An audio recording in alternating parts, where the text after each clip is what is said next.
Meet the Mekong giant catfish. It eats river scum, can weigh up to 770 pounds, has no teeth, and looks absolutely ridiculous.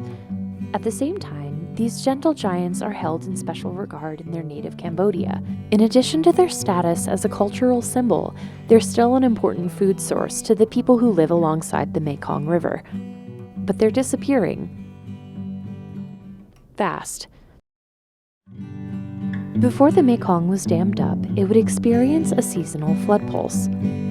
During a monsoon, the river would expand in terms of volume. The amount of water would increase nearly tenfold compared to the dry season, and the giant catfish evolved to take advantage of that flood pulse. When the floods returned in the rainy season, they would migrate upstream to reproduce. As the flood pulse moves downriver, the young fish would be dispersed all throughout Cambodia and the lower Mekong.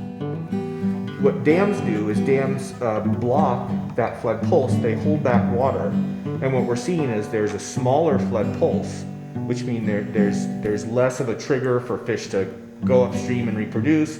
There's less water coming down for all those young fish to disperse, and that can really have a negative impact on fish populations. Following its listing as a critically endangered species, the governments of Cambodia, Laos, and Thailand scrambled to restrict fishing of wild giant catfish.